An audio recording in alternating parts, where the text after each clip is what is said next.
Hello, my name is Victoria Vallejo, and I'll be using Monroe's motivated sequence in my persuasive speech today.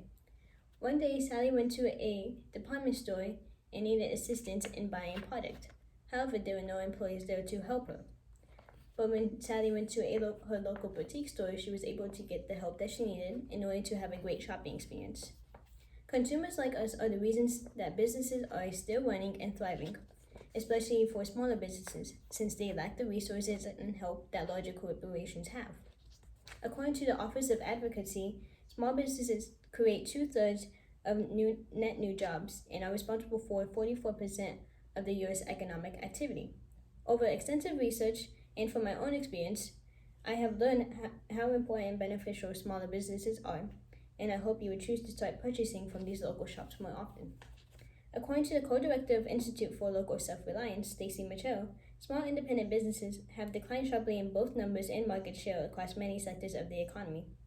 Small businesses are declining due to the anti-competitive behavior by more dominant corporations.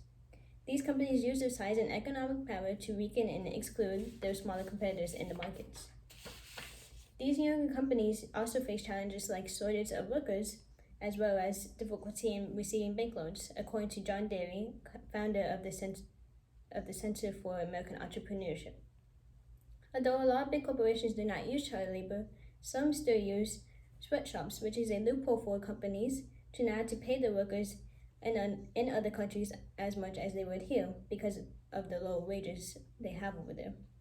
They can also hire more people to work because of the social security and poverty issues that are present over there. Big businesses also destroy jobs, according to research done by Kauffman Foundation. For example, General Motors acquired other car companies, and each time they purchased a company, they would lay off a high percentage of their workers. Another penalty from big business is the lack of innovation they carry out, which is why larger companies tend to acquire smaller businesses. Moving on to one of the biggest damages to small businesses, which is COVID-19.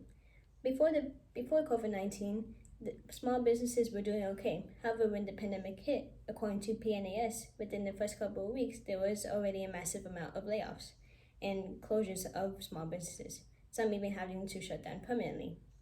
Many small businesses were financially unstable and had to seek funding through the CARES Act. However, there was several difficulty in accessing the website, such as establishing eligibility and governmental hassles. Now that we realize the problem, let's go on to the solution. I would like for you to go to a local or small business to experience what it's like shopping there. Smallunits.org is a website of small businesses to donate and support. This website has a donation link to the National Urban League, which is an organization that directly supports minority-owned business. It also gives other small business owners tips and resources for their own companies. A lot of small businesses tend to donate to organizations. For example, companies like Everlane, who donate $5 to an organization that fights for human rights, as well as Bombas, that with every purchase of socks, they donate another pair to a homeless shelter. To have a better shopping experience locally, you should learn about the businesses that are in your area. By going to local places for like services for like printing or getting shoes or clothes fixed, you can save money and it would be more convenient for you.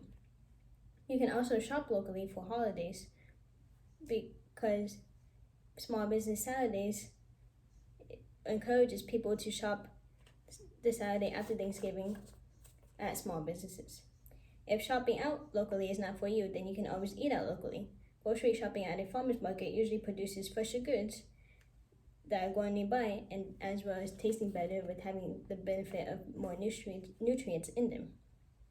These farmer markets also reduces its carbon footprint since it does not have to be shipped a long distance, as well as having a more welcoming atmosphere. However, people may think that small businesses are not important to the economy and larger corporations are easy to buy from. Although it is easier to go online and buy something from Amazon within minutes, those large corporations, according to greenamerica.org, exploit their workers and fight tax laws that would help local economy, which is why it damages the growth of small businesses.